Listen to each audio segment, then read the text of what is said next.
जो बेहद के ज्ञानी हैं, जिनको बेहद का ज्ञान समझ में आ जाए, उनको थियरी ऑफ कर्म तो समझ में आता है। अगर कोई बेहद के ज्ञानी किसी से माफी मांगता है और सामने वाला भी बेहद का ज्ञानी हो, कोई भी आत्मा हो, माफी नहीं देता है, तो बेहद के ज्ञानी को माफी मांगने की जरूरत ही नहीं है, ना रिग्रेशन कराने की जरूरत है, पीछे जन्मों को जानने की जरूरत नहीं है। केवल आत्मस्वरूप में योग बल से सूक्ष्म शरीर और कारण शरीर चार्ज कर ले तो सारे विकर्म विनाश हो जाएंगे। योग बल से विकर्म विनाश करना है, ये ज्ञान तो दो शब्दों का है।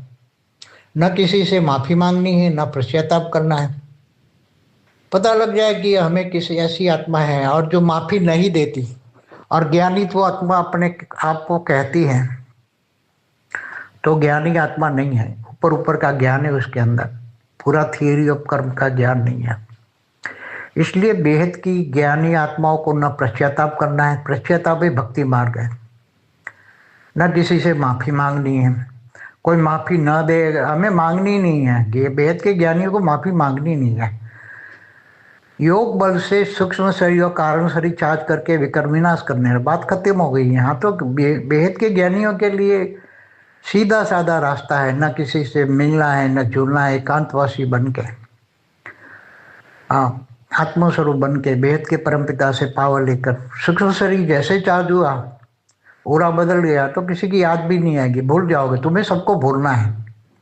बेहद के ज्ञानी की आत्मा का कार्य क्या है? सबको भूलना है, सबको भूल जाना है, और हमेशा एक बाप को याद करना है, निरंतर कर्मयोगी बनना है, निरंतर। एक सेकंड रात को भी योग निंद्रा में सोना है, तो ही सब कुछ जल्दी ही आत्मस्वरूप बनेगी। योग बल आएगा, सूक्ष्म शरीर चार्ज हो जाएगा, धीरे धीरे कारण शरीर चार्ज हो जाएगा, विकल्प विनाश हो जाएगा, और कर्म बंधन से मुक्ति हो जाएगी। भावातीत बनना है उनसे। ये सब भावनाओं में प्रायश्चित करना, माफी मांगना, ये सब भावनाओं वाली बातें हैं।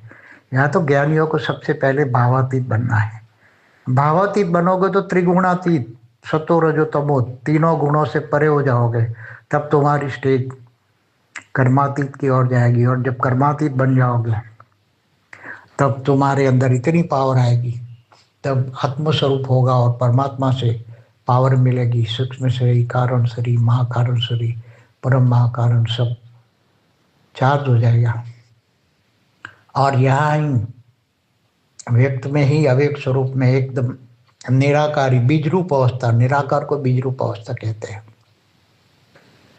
जैसे बीज में से मूल निकलता है, तो वो जो मूल है वो शिवपुरी है, परम धाम बीज रूप अवस्था है। आत्मा की निराकारी स्टेज बन जाएगी, बीज रूप अवस्था बन जाएगी, तो सब कुछ बदल जाएगा।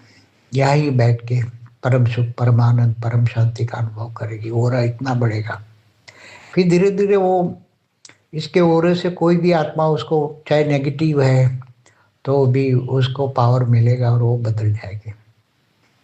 हमें सबको बदलने का ठेका नहीं लेना है, हमें स्व परिवर्तन करना है। दुनिया भी नहीं बदलनी है, हमें स्व परिवर्तन करना है। अभी समय दुनिया बदलने का नहीं है, स्व परिवर्तन करने का है। स्व परिवर्तन करो, आत्मा की निराकारी, निर्गुण निराकार स्टेज में जाओ और स्व परिवर्तन करो। अपने ओरे में परम लाइट भर दो, परम प्रकाश भर दो, परम शांति से भर दो।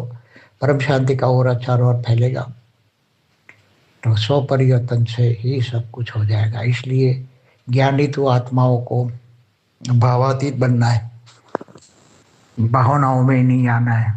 भक्ति मार्ग के सारे संस्कार छोड़ना है।